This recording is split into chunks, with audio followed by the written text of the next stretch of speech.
Hollywood, California, Monday, November 23rd.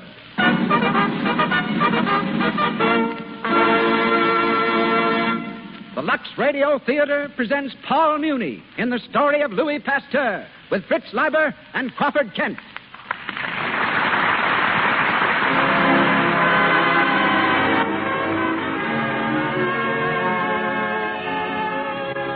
Lux presents Hollywood. Our stars, Paul Muni, Fritz Leiber, Crawford Kent, and Barbara Luddy.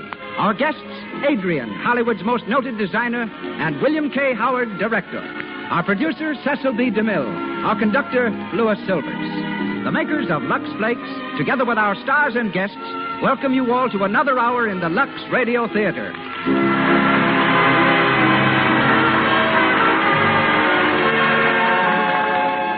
Here's a word to the ladies. Try Lux Flakes for washing dishes. Ordinary soaps often dry your skin, making it rough and red, and making the nails brittle. Lux Flakes contain no harmful alkali. They protect the natural oil in your skin, safeguard your manicure, and give your hands beauty care right in the dishpan. Lux Flakes are just as good for washing dishes as for washing fine fabrics, and that's saying a lot. And now, it's time to hear from our producer. Ladies and gentlemen, Mr. Cecil B. DeMille.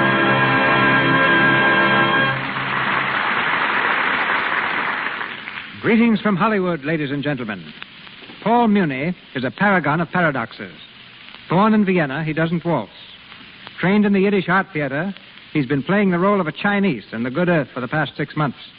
At the age of 11, Mr. Muni went on the stage in the part of a bent and withered old man.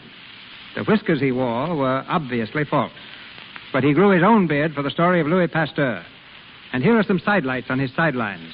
He plays the violin and talks to strangers for relaxation. He rehearses all his lines into a dictaphone to study his own inflections. He experiments with makeup at home and obtains material for his characterizations firsthand. In other words, if he's playing the part of a Chinese, he spends a great deal of his time in the Chinese Quarter. And if he's to be a gangster on the screen, he mingles with the gangster element. And if he's a scientist, he reads everything available on the science he's supposed to represent. It's nearly 2 years since Mr. Muni's last appearance on the air. Then, as tonight, he was heard from the Lux Radio Theater and starred in his favorite stage play, Counselor at Law. Tonight, we hear him in his favorite screenplay, The Story of Louis Pasteur. The part of Dr. Charbonnet is played by the same distinguished performer who enacted it on the screen, Mr. Fritz Leiber. Crawford Kent will be heard as Dr. Radice. Louis Silvers raises his baton to start the music as the Lux Radio Theater presents the story of Louis Pasteur, starring Paul Muni.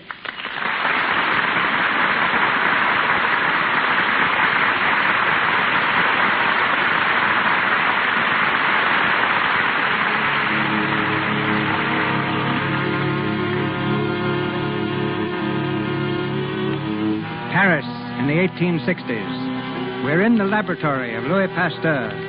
The long, sparsely furnished room is lined with deep shadows. Along the walls stand crates of guinea pigs and squeaking mice, and in the center, a crudely built table is littered with twisted test tubes and cauldrons. It's early evening.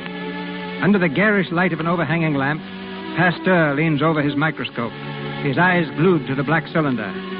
His wife enters the room and stands for a moment watching him. Louis. Louis. Yes? Haven't you worked long enough? Aren't you tired? Tired? You've been here all day since early this morning. I know. Roux? Yes? Have you finished with those slides? In a moment, monsieur. Hurry them along. Louis, I brought the newspaper for you. Newspaper? What do I want There's with something in it you should know. Dr. Frederick is dead. Dead? He was killed. Shot. Who did it? The husband of one of his patients. Listen. When asked by the magistrate why he had killed Dr. Frederick, the man shouted, "He killed my wife with his dirty hands. He gave her fever, childbed fever." Then the prisoner produced a pamphlet which read, "Doctors, surgeons, wash your hands. Boil your instruments. Microbes cause disease." The pamphlet was signed, Louis Pasteur. My pamphlet. Louis, don't you know what it means? They're blaming you for the death of Dr. Frederick. Nonsense. They are. Dr. Charbonnet, Dr. Radice, all of them. They call you a murderer, a menace. science. And they are a menace to humanity. If they should appeal to the Emperor. Let them. The Emperor's no fool. Look at the facts, Marie. 3 out of every 10 mothers today die in childbirth. Why? Because our learned physicians are too pig-headed to realize that germs have the power to invade the bloodstream and cause disease. But, Louis, you tell them to wash their hands, boil their instruments. Still, you can't be sure. You haven't found the germ. But I will. I will.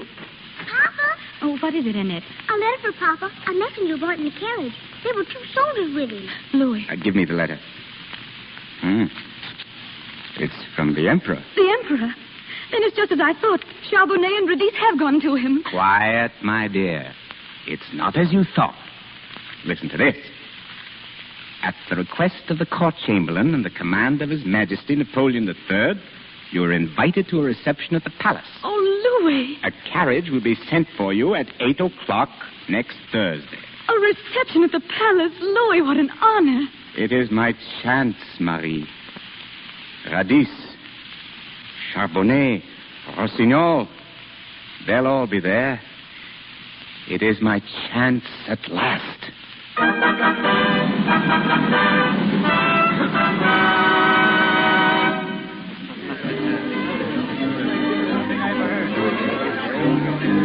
Your Majesty, this man Pasteur is not even a doctor. He's a mere chemist. I know, Charbonnet, but his work interests the Empress. It was at her suggestion that I invited him tonight. Yes, Dr. Charbonnet. If I am not mistaken, Pasteur was instrumental in discovering the cause of fermentation of wine some years ago. Yes, Your Majesty. I recall it now. He claimed to have discovered little animals in it, infinitesimal beasts. And he still does, sire. Only now he finds them everywhere. But are there such creatures? Do they really exist? Your Majesty, microscopic organisms have long been observed. Yes. They spring into being of their own accord wherever there is putrid matter or fermentation.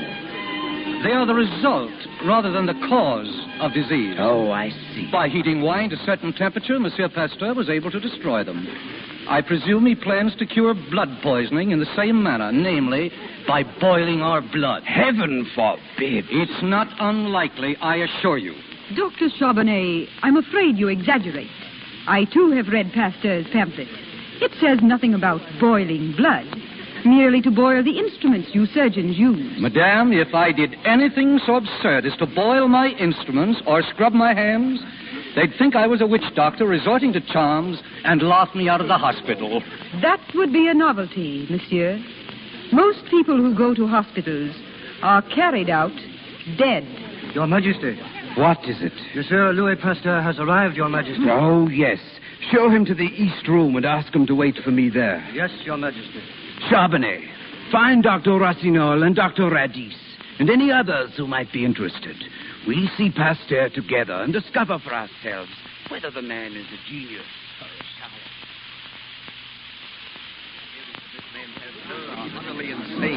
Impossible. I refuse to believe it. One moment, Dr. Radice. Pasteur, will you please tell us precisely what you mean? I will, sire. The hospitals of Paris are pest houses. There's scarcely a doctor in the city who's not carrying death on his hands and on his instruments. Because of microbes, monsieur? Your private menagerie of invisible beasts? Exactly. Dr. Charbonnet could see them for himself if he took the trouble to use his microscope. He could watch them multiply into murderous millions. They breed in filth. They may start from the gutters of Paris tonight and by tomorrow claim some mother from this very court. Preposterous to think that a human being could be destroyed by an animal 10,000 times smaller than a flea. It's as though an army of ants should destroy Your Majesty's empire. Listen. A young woman died here tonight. The wife of the coachman who brought me. She was your patient, Charbonnet. A victim of your bigotry. You dare? You accuse me? But that isn't the end. The woman who attended her, your nurse, will carry the infection to your next and more illustrious patient, the Comtesse Gabrielle de Villefort. Your Majesty. Stop! I've had enough. You should know better, Pasteur. The Countess Gabrielle is Her Majesty's sister. I regret, sire, but death knows no rank. Silence! In the preservation of wine and beer, you have been of service to France. We appreciate it.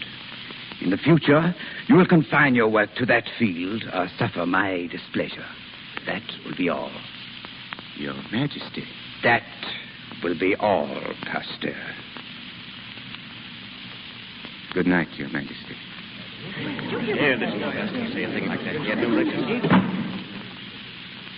Carriage, please. Yes, monsieur. Monsieur Pasteur. Yes? Permit me, please. I am Jean Martel, physician and surgeon, doctor of medicine from the Sorbonne, secretary of hygiene, member of the International Society of Doctors at Edinburgh. Personally, I'm convinced that there is some truth in what you say. You honor me. Why, Charbonnet's a fool. When it comes to anything new or the least I bit beg your pardon. Aren't you Dr. Charbonnet's assistant? Why, yes, I suppose I am, but... It is your duty to respect him, then. Not to ridicule him. I, monsieur? Good night.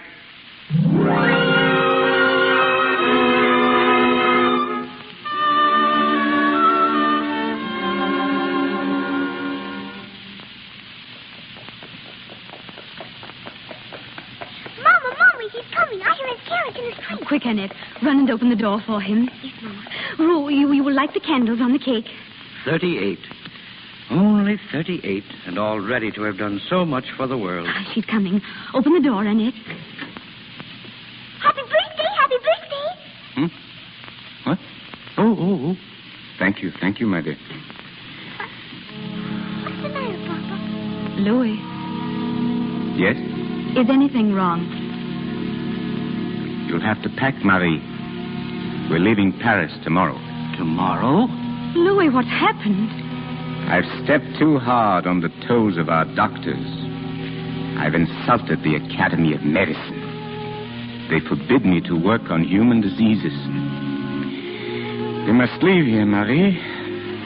Yes, Louis. When I was a boy, I used to read of scientists fleeing from the cities to avoid persecution. It thrilled me.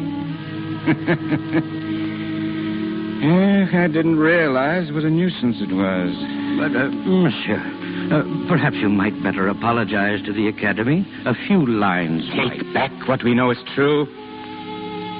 Never. I'd die first. Don't worry, Roux. Someday we're going to prove that we're right. To the Emperor, to the Academy, to the world. In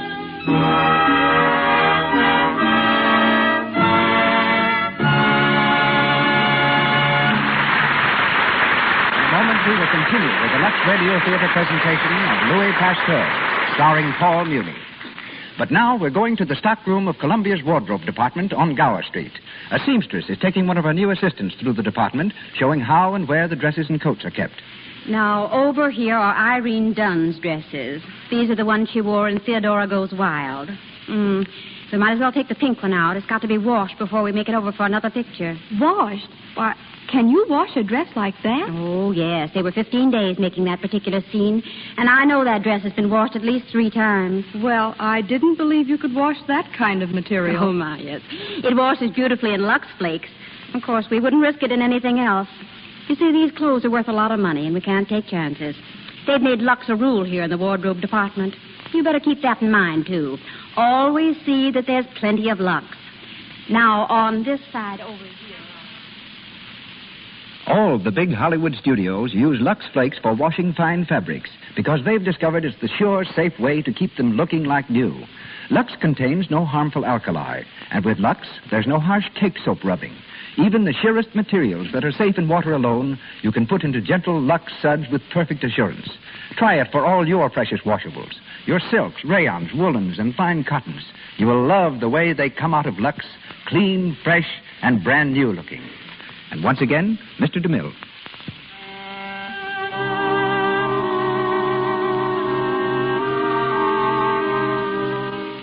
8 years have gone by, and While men fought and killed each other in the Franco-Prussian War, Pasteur fought microbes, the real enemy of all mankind.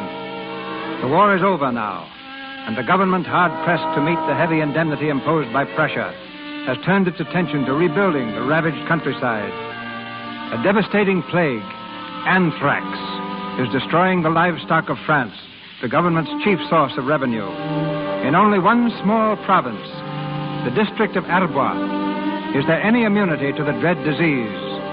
To that district are sent two representatives of the Academy of Medicine, Dr. Radis and Jean Martel. Their coach comes to an abrupt halt near a herd of sheep.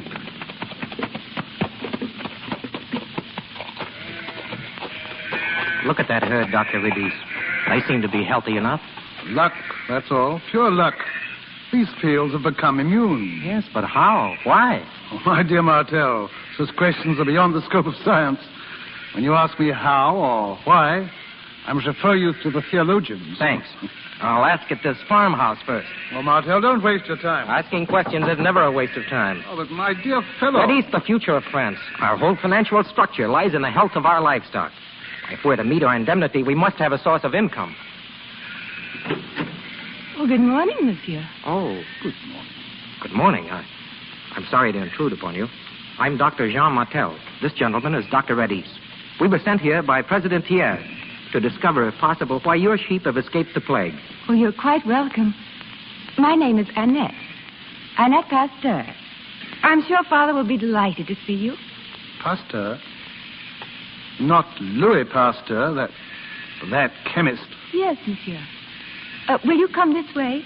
Father's back in the shed vaccinating some sheep. Vaccinating? Yes, monsieur. Against the anthrax bacillus. The what? The microbe, monsieur.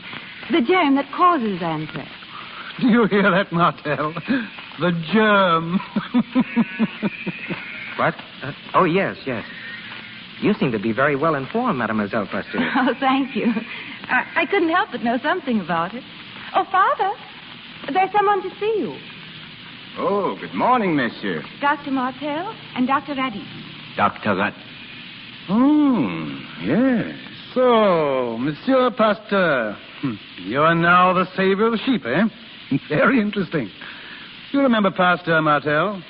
He's the man who was responsible for Dr. Frederick's death, you remember? He was run out of Paris. Not quite, Doctor. Oh, don't deny it, you were. And you were warned not to practice. Positively forbidden. What's that? That sheep doesn't seem to agree with you, Dr. Radis.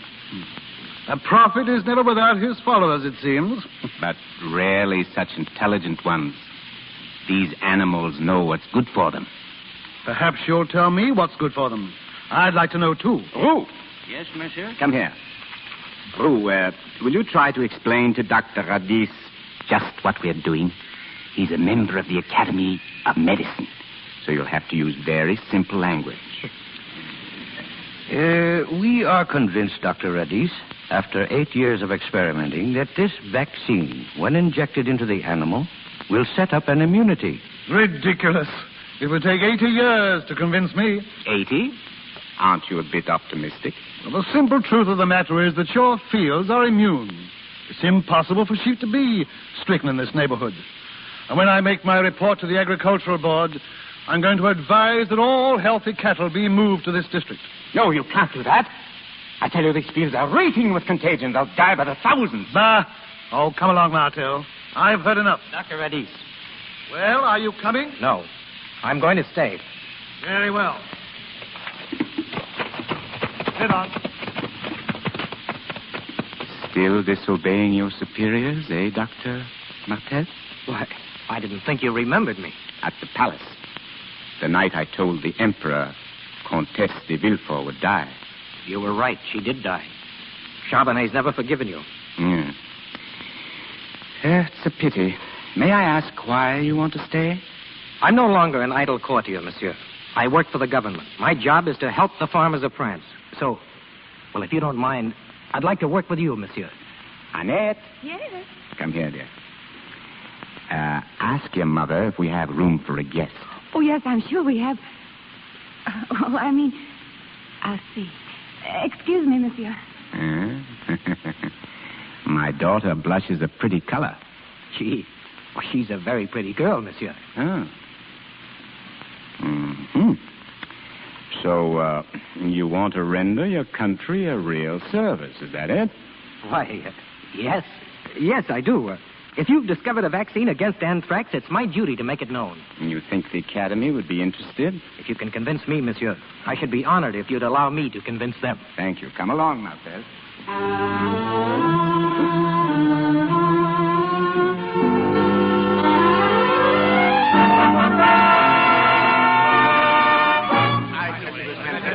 Perfectly ridiculous. Anthrax is incurable and unpreventable. Order, gentlemen, order. May continue, Dr. Martel. Thank you. Gentlemen, I have seen with my own eyes what Pasteur can do, and has done for the cattle of Verbois. We, on the other hand, members of the Academy of Medicine, have contributed nothing in the fight against anthrax. Then, in heaven's name, why don't we listen to a man who has? I agree. If someone's got a cure for anthrax, I want to know about it. So do I. Will the visitors in the gallery please refrain from talking? Mr. Chairman. Dr. Redis has the floor. Thank you. I have only one question to raise, and that is this. Whether Dr. Martel's purpose here is to further the cause of science or the cause of love. Personally, I'm inclined to the latter view. For having met Monsieur Pasteur's amiable daughter, I can hardly blame our young colleague for wanting to become his son-in-law. That's a lie. I'm here because I think Pasteur is right. I know he's right. The chair recognizes Dr. Rossignol. Dr. Rossignol. Friends, colleagues, in my laboratory, I have found that I can produce anthrax in healthy sheep by injecting into their veins the dark, poisonous blood of an animal already affected. This treatment invariably results in death. I should like, therefore, to propose an experiment that would rid us once and for all of this medical mountebank, Louis Pasteur. Well, what's your plan? Gentlemen, let us take 50 normal, healthy sheep, 25 of which will be vaccinated by Monsieur Pasteur. The other 25 will remain as they are. I shall then infect all 50 sheep with anthrax by the method I have just explained. And I defy any man or any vaccine to save a one of them. Yes, bravo. That would be a fool to do it. Why, he wouldn't dare. Mr. Chairman. Dr. Charbonnet. I agree with Dr. Rossignol's experiment. We all agree. And we dare Dr. Martel or Louis Pasteur to try it. We dare him. Monsieur, I accept. Are you Louis Pasteur? I am. I've enjoyed listening to your discussion from the gallery here. And I repeat, I accept your challenge, Dr. Charbonnet.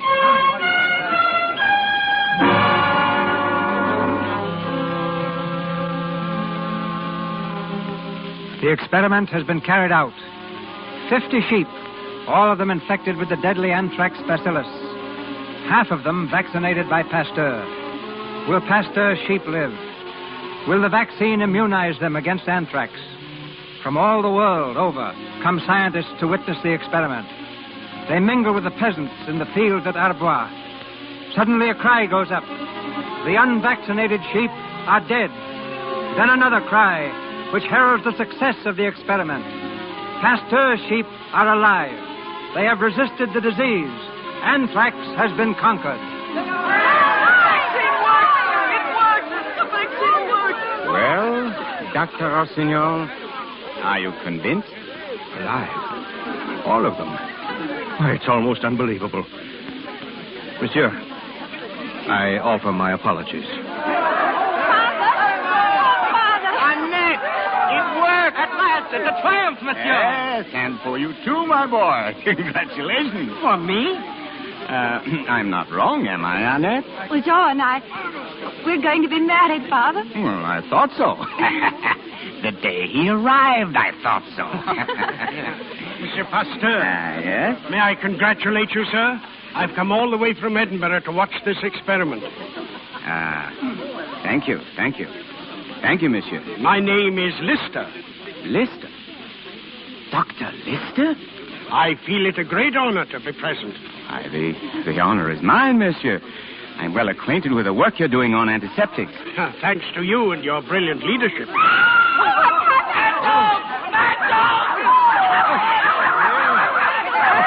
It's a dog.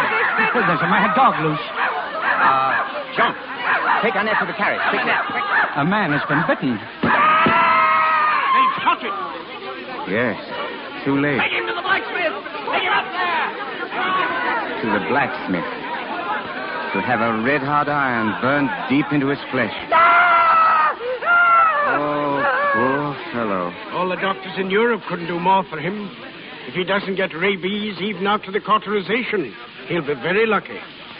To die of rabies. And yet, there must be a way. A cure. There must be.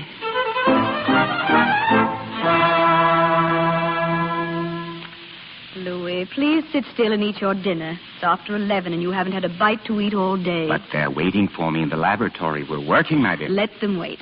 Look, I have a letter for you. It came by special post from England. From Dr. Lister. Let me see her. Not until you've eaten. Oh, but it's important, Marie. I must know what it says. Very well. I'll read it to you.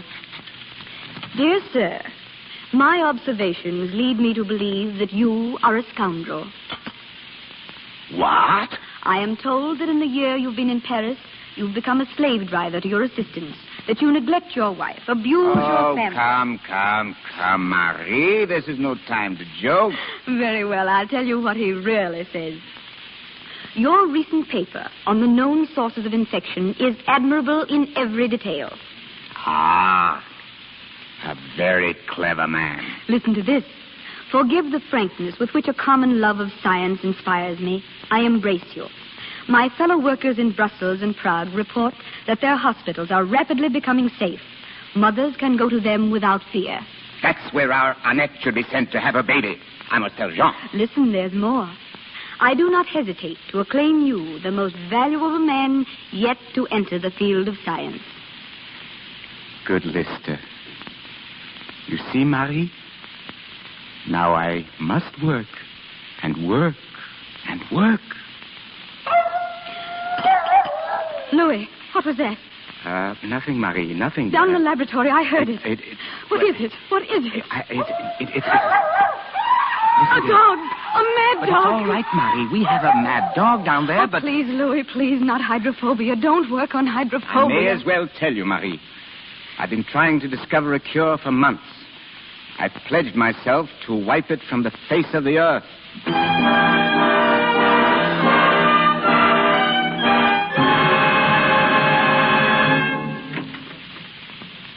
Come in, gentlemen. Come in. Thank you, Dr. Pasteur. Thank you. I'm afraid I haven't enough chairs. Find little need for them in my laboratory. Monsieur. Yes, Dr. Charbonnet? It is the wish of some of us that the Academy of Medicine honor you with this visit. Honor me? To be brief, Dr. Sarnoff has been reading your recent statements in the journal promising a cure for rabies. The press takes liberties, Doctor. As usual, my remarks were grossly exaggerated. In your last paper to the Academy, monsieur, you said you were on the threshold of a great discovery. Yes? Might I inquire if you have crossed that threshold? Science takes a step, then another. Then it stops and reflects before taking a third. Go on, please. Step by step, messieurs, I'm reaching the ultimate conclusion that microbes are the cause of all disease. Microbes? Couldn't be. You may not feel skeptical. If germs are still a myth to you, then listen. In my hand, in this little test tube, I hold enough rabies virus to wipe out a city. May I see that test tube, monsieur? If you wish. Thank you. But be careful. Why? You have the tiniest scratch on your hand. A scratch? Suppose I make one on my arm with my penknife. What are you doing? No. And suppose I rub this so-called virus into the open wound, like this. Stop him. We shall see whether germs cause disease. All I want now is to have you predict the hour of my death.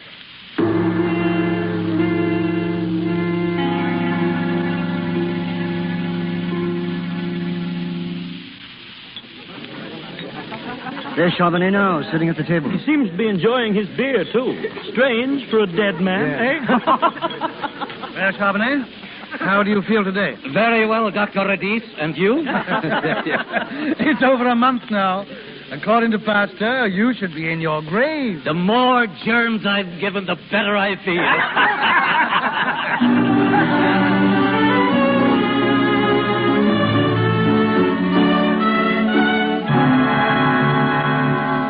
Pasteur, I've come to warn you about Charbonnet. You can't afford to be made ridiculous. The work you're doing is too important. I wish it were important, but it isn't. Yes, but you seemed so confident the day we were here. Still am.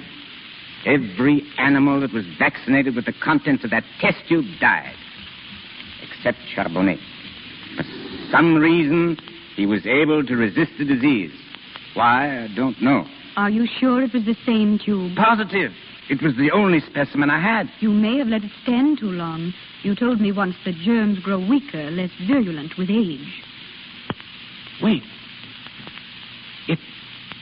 It might be. Come into the laboratory. Oh, Marcel. Monsieur? Oh. How old was that virus when Charbonnet rubbed it into his arm? 14 days. And when was it last used on a rabbit, Marcel? Why, about a week before, I believe. A week? Are you sure? Wait a minute, wait. Here's the record. 9 days, to be exact. There's your answer, Rossignol. There it is. It must be. It's the only conceivable explanation. Well, do you think by allowing the virus to AIDS that you were able to render it harmless? Not harmless, but weak. Weak enough for the system to overcome. Well, even if that's true, it won't help you any. When a man's bitten, he gets the germ full strength. Precisely. But suppose we start with a 14-day-old virus that's no longer deadly. Suppose we inject it into a healthy animal, and day by day, as nature builds up his resistance, we increase the doses with stronger, fresher samples until he's able to withstand the actual disease as we find it in the world at large. Would he not then be immune? No, impossible. It would never work.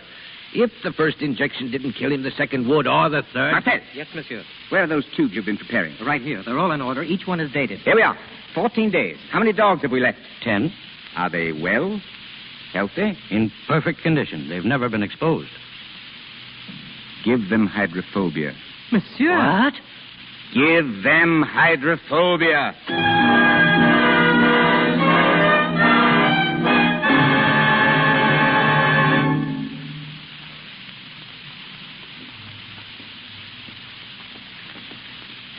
14 days. Injections every day, Rossignol, and all of our dogs are alive and well. Yes, you've made them immune. Absolutely. And if it hadn't been for Charbonnet, we might never have discovered this treatment. Poor Charbonnet. Little does he know that he's been our favorite guinea pig. Louis, Yes, Marie? will you come into the sitting room? There's a doctor to see you. A doctor? He brought a woman here and a little boy. I'd better go with you, Pasteur. Yes. Come along. Oh, Mother. Oh, Hush, dear. Good evening. Monsieur Pasteur? Yes? This is Dr. Rossignol. Good evening, Doctor. I'm Dr. Pfeiffer. I apologize for not giving notice, but we've come all the way from Alsace. This is Madame Meister. Her child is a patient of mine. My little boy. My little Joseph. Good evening, Joseph. good evening, monsieur. The boy was bitten. I've done all I could, but that isn't very much. Should he develop hydrophobia, You can help him. They told us you could. Give me your hand, little fellow. Here. Don't be afraid. How long has it been? 11 days. You cauterized the wound? Not right away. Must have been 24 hours. It's a long time to wait. Does that mean I'm going to die? Of course it doesn't. Little boys don't die. They have too much to live for. I know he won't live. I know it. Last year it was our neighbor's child, and now... Be quiet. What has that to do with yours? I'll save him. Save him. Marie. Yes, Louis? Put him to bed. See that he's kept warm. Come, Joseph. Don't be frightened. We'll go upstairs, shall we? Thank you. This way, Madame Meister. Is there anything you can do, monsieur? I don't know. I'm just experimenting. I have hopes, but I don't know. You're quite sure the dog was rabid, Dr. Pfeiffer? Beyond a doubt. I made the test myself. The first symptoms shouldn't appear for at least 2 weeks. we might have time to produce an immunity. Monsieur, I implore you, Don't if this... misunderstand me. My treatment has saved dogs. 10 of them. But I haven't the faintest notion what effect it would have upon a human being. If I failed, it would mean prison. Perhaps the guillotine. Since death is the only alternative for the boy, I'd be willing to try anything. Wouldn't you, Dr. Rossignol? No, I'm sorry. I can't agree. Much as I admire Pasteur's accomplishments, nevertheless, where human life is at stake, I'd hesitate a long while before going contrary to the best medical knowledge. Which, in the case of hydrophobia, is to let the patient die. We do what we can. We administer drugs and sedatives. Is there a single cure on rats? I'm not arguing for it. I'm merely pointing out what the accepted treatment happens to be.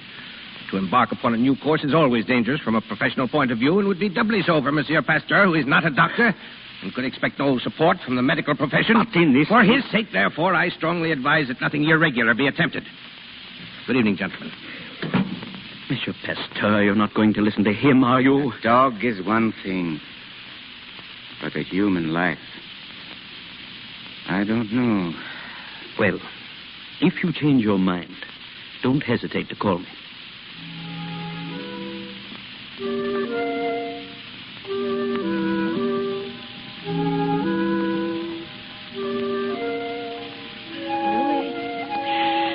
Louis, where are you? I've been in to look at the boy. That syringe in your hand. What were you doing with it? Quiet, Marie. That boy, he's so young. So young to die. Someone had to help him. You didn't give him the treatment. You didn't, Louis. Yes, Marie, I did. You'll go to prison. They'll send you to prison. Not so loud. He'll need his sleep.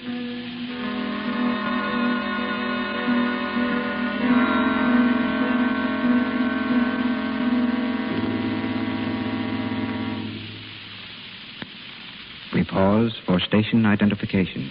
This is the Columbia Broadcasting System. Paul Muni resumes the story of Louis Pasteur shortly. In a few weeks, American audiences will see what is reported to be the finest picture ever made in Great Britain, called Fire Over England. Yet the ball of fire responsible for it is an American, William K. Howard of United Artists Studios, who was borrowed from Hollywood to direct it.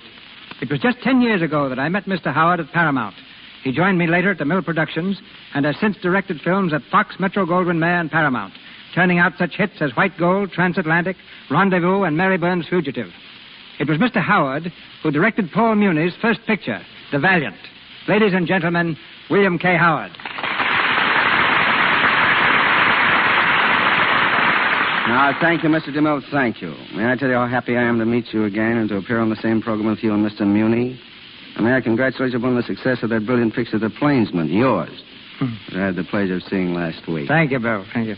Nice to hear you referring to my directing Mr. Muni in The Valiant. That was an interesting experience because, well, Mr. Muni's first picture was almost his last. You see, the producers stopped production almost before it began. I'm sure that Paul recalled the first line he ever said in any motion picture. It was, "I've just killed a man." And the producers thought that this speech would kill the picture and kill Muni. But the picture went on, and Paul Muni emerged, the great screen personality that he is today. It's very interesting, Bill. But please tell us something about England. Is it true what they say about the tea over there? I knew that was coming, C.B., and here's the answer. Tea is almost as important to British production as the film itself. It goes something like this. One stops production for tea at 10 o'clock in the morning, then one stops production again for tea at 4 in the afternoon, and then one goes to the country for the weekend to rest up. But seriously, C.B., it would be absurd for us to dismiss British film production as a factor in our business. They're enthusiastic, they're aggressive, they are determined. They've tasted success with such pictures as Henry VIII, The Scarlet Pimpernel, I Was a Spy, 39 Steps, and they're going ahead in the hope of enjoying more of that success, which until now has been particularly ours. You sound to me like Paul Revere shouting, "Here come the British." Not at all, C.B. I'm shouting, "Here come the Americans." If you could have been with me last summer in London, you would have seen Marlene Dietrich, Sylvia Sidney, Edward G. Robinson, Anne Harding, Henry Fonda, all making English films. I'm sure you'd have thought you were in your own studio. London films are using the best British talent they can secure and the best American talent they can buy. They're going ahead, and I assure you they're a factor to be reckoned with. I was right. You are Paul Revere. You talk like a man who's taking the next boat back. Not the next boat, C.B. but next summer, surely. You see, when I'm directing, I'm generally in a fog anyway. I want all the sunshine I can get. And you know those London winters. Good night, C.B. Good night, Bill. Good night.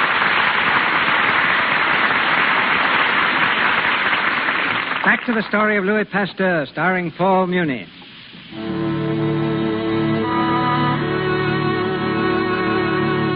3 days have passed, and the little boy Joseph is still alive. Pasteur, torn with anxiety, looks years older. His shoulders droop and his step lags. He's also worried about his daughter, Annette. And as he enters the living room, he sinks exhausted into a chair. Any news of Annette? Her time is drawing very near, that's all.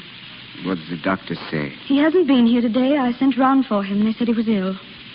Ill? We'll have to get someone else.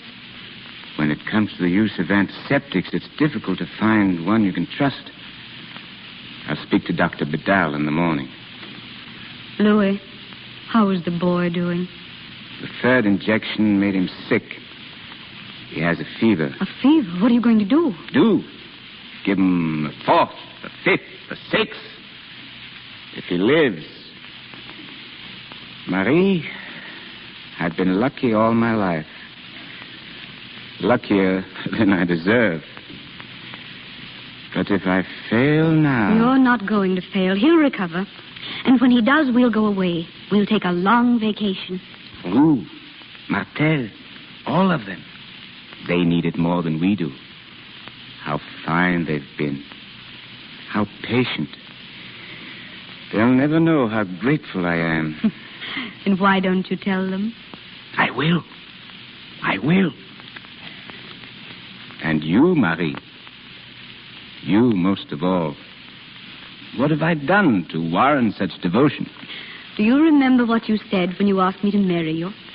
You said, there's nothing in me to attract a young girl's fancy, but those who have known me very well have come to like me. Did I say that? Was I really that vain? And you knew better, too. You were looking in a mirror when you spoke. Madame Pasteur. Yes, what is it, Cecile? Annette, madame. The coachman has just come from her house. She wants you. So soon? And Dr. Leclerc is ill, Louis. Go to the house. I'll find a doctor and meet you there. Hurry, Marie. Why doesn't he come? Why doesn't he come? He'll be here, madame. Don't worry. Did you boil the water, Cecile? Yes, madame. And there's sterile gauze. In here. Louis. Yes. Is she all right? Yes, the doctor, Louis. I have one. Come in, doctor. This is my wife. Marie. This is Dr. Charbonnet.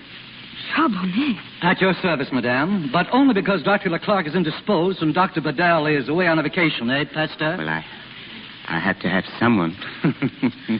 I'll go to Annette. Cecile, come with me. Yes, madame. Would you mind picking up that instrument, please? Not at all. Thank you. Well, where's the patient? Wait, you're not going to use those instruments without boiling them? Certainly.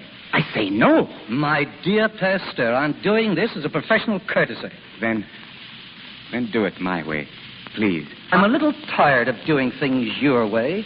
Today, 12 Russian peasants came to the hospital asking for your treatment for hydrophobia.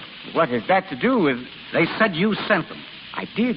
Dr. Charbonnet, my daughter is in that room. There's not much time. Please. But I am to do things your way. Please. Very well. One moment, Pasteur. What are you doing? I'm writing a statement for you concerning your work on the treatment of rabies. Dr. Charbonnet, this isn't the time. One moment, please. Shall I read it to you? Listen. I hereby acknowledge that my investigations into the cause of hydrophobia has proven fruitless and is of no value whatsoever. That's not true. If you will kindly sign that statement, I shall follow your instructions exactly. Well? Give me the pen. Thank you, monsieur. If I live another month without developing hydrophobia, I shall feel justified to publish this note in the leading scientific journals of Europe. Take off your coat. Of course. Now, roll up your sleeves. And wash your hands. Here. Wash them thoroughly. To the elbows. To the elbows. What's in that basin? Don't worry. It's just a little chloride. It won't hurt you. There you are. Now, you'd better use the brush, too. Yeah, the brush. Oh, very well. That's right. That's right. Cecile, Yes, monsieur? take these instruments. Put them into boiling water and keep them there until Dr. Charbonnet asks for them. Yes, monsieur. There we are. Well, I think my hands are quite clean now. Now, there's a towel at your elbow. Thank you. Yes, are you ready? Except for my bag. Oh, here it is. Don't touch it. What? Put it down! Your hands! You've boiled it now. You'll have to wash them again. See here, you're making a fool out of me. I've brought hundreds of babies into the world. Do as I say. This is ridiculous. Yeah.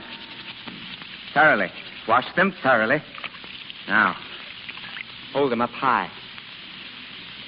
Touch nothing but the patient. Doctor. Yes, Marie. My daughter is ready now, Dr. Charbonnet.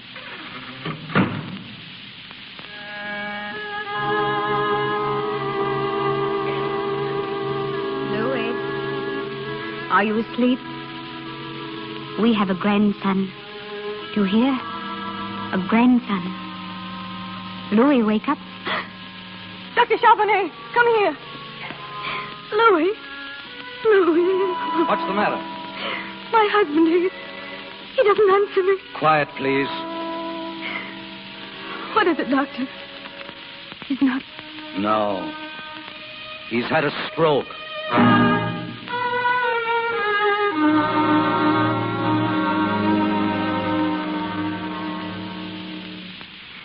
You see, Jean? He's opening his eyes. He'll be all right now. Marie, Yes, Louis. I'm here. my left side is paralyzed. Only slightly. It isn't serious. When did it happen? A few days ago. A few days? You were more tired than anything else. I have no fear of death, Marie. No fear. Oh, Jean. The Meister boy. How is he? He's doing splendidly. Thank God. Thank God. And the Russians, were you able to help them? No, the hospital refused to allow our treatment without permission from the academy. Permission was granted this morning, but too late. 3 of them died yesterday. Horribly. Let me up. I must go. Louis, please. Let me up. How many are left? 19, but it's no use. It's hopeless. If our efforts can save one, it will be worth it. Help me up, someone. Get me dressed. Order the carriage. I'm going to the hospital. Faster, man. Faster. Спасибо. Ты меня сильно ратовала, моя Patient number 6, first treatment. 14-day-old virus. Give it to him, Roux. Yes, monsieur. Patient number 7, 4th day. Any change? Not this morning. Continued treatment 11. 11-day virus. Patient number 8. Monsieur Pasteur. Oh, good morning, Dr. Charbonnet. I've been watching your patients, monsieur. They're doing very well. Yes, indeed. Even better than I hoped. Charbonnet, I didn't thank you for delivering my grandchild. You've been ill, monsieur. I'm sorry. Perhaps this note will speed your recovery. Note? The statement I asked you to sign. I'm giving it back to you. No. A bargain's a bargain. There is your note, monsieur. I was wrong. And now I ask you for one thing more. Yes? I want the Pasteur treatment for hydrophobia.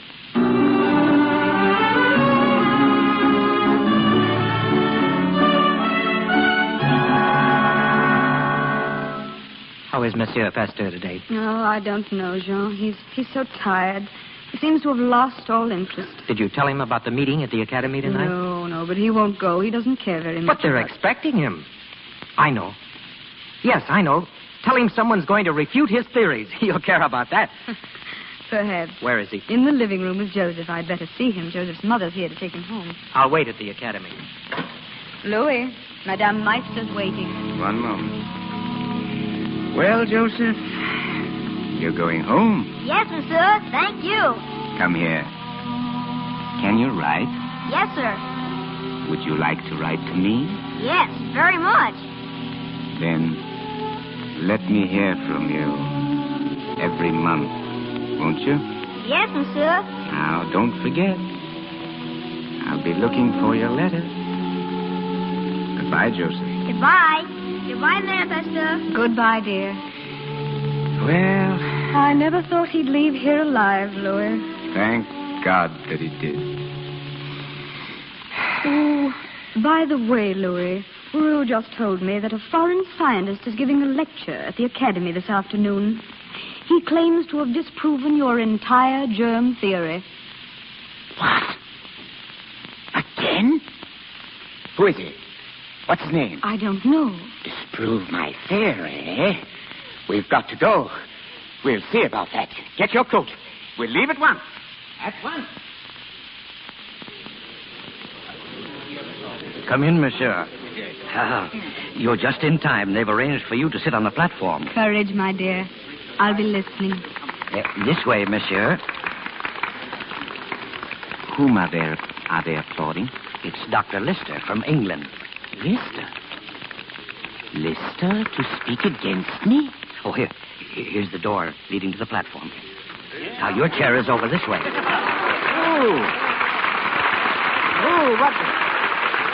What is it? Why, it's you. They're applauding you. Why, I don't understand. You said Lister. There's no one speaking against your theory. Oh, here he is now. Monsieur Pasteur, I greet you in the name of humanity. Lister. Great Lister. Monsieur Pasteur, from His Majesty the Tsar of Russia, the Diamond Cross of the Order of St. Anne, with our profoundest gratitude.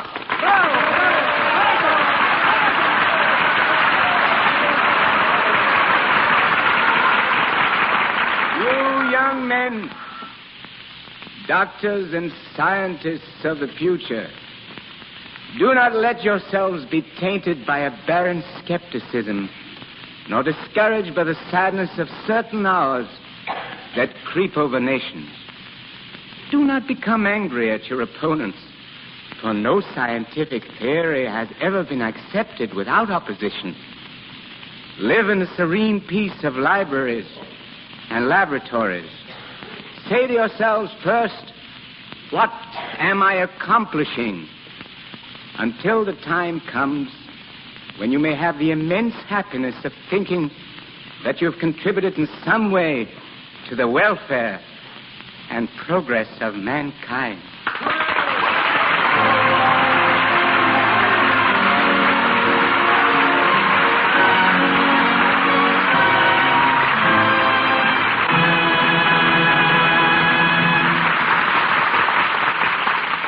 And so we end the last chapter of Louis Pasteur. Paul Muni, however, returns to us in a few moments. There sits a king in Hollywood whose scepter is a pencil and whose subjects are women the world over. His realm is fashion, and in this sphere, his name, like Abu Ben Adams, leads all the rest. I refer to Adrian. A few years ago, when I went to Metro-Goldwyn-Mayer, I brought 3 associates with me. Mitchell Lyson, now a Paramount director, Joel McRae, now a United Artists star, and Adrian. And there he's remained, dictating styles by designing clothes for such fashion pacers as Greta Garbo, Joan Crawford, Jeanette MacDonald, Myrna Loy, and Norma Shearer. Ladies and gentlemen, Adrian.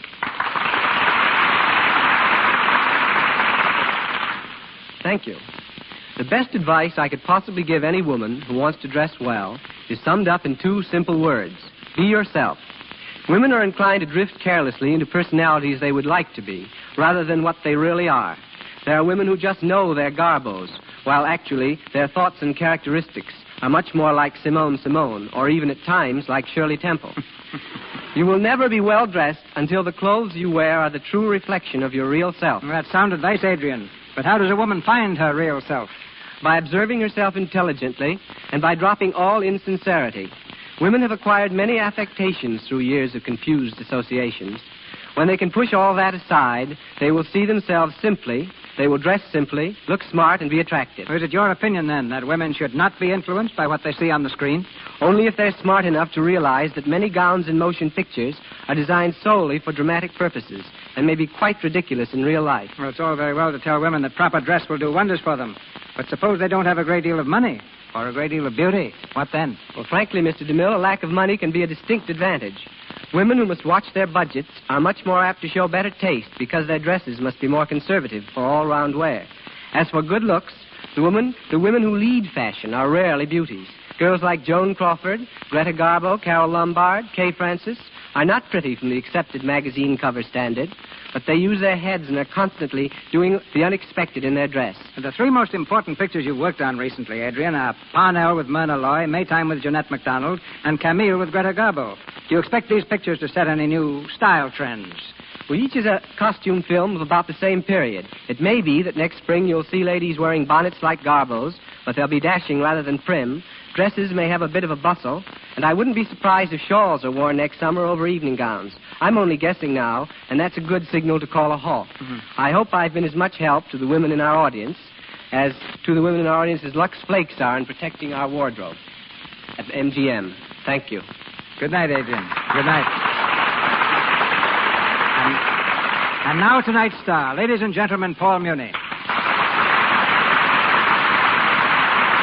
Thank you, Mr. DeMille. There's no character I've enjoyed portraying more than that of Louis Pasteur.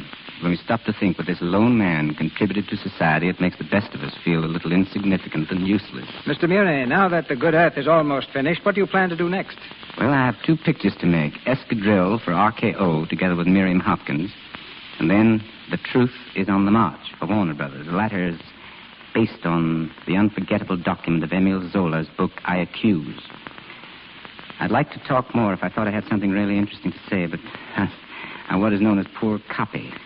However, I do want to say how much enjoyment the Lux Radio Theater has given me, both as a listener and a performer. Good night. Good night, Mr. Muni. Next week, the Lux Radio Theater brings you Loretta Young, our play Polly of the Circus, famous on the stage and twice a hit in motion pictures. Our sponsors, the makers of Lux Flakes, join me in inviting you to be with us again next Monday night when the Lux Radio Theater presents Loretta Young in Polly of the Circus with James Gleason. This is Cecil B. DeMille saying good night to you from Hollywood. This is the Columbia Broadcasting System.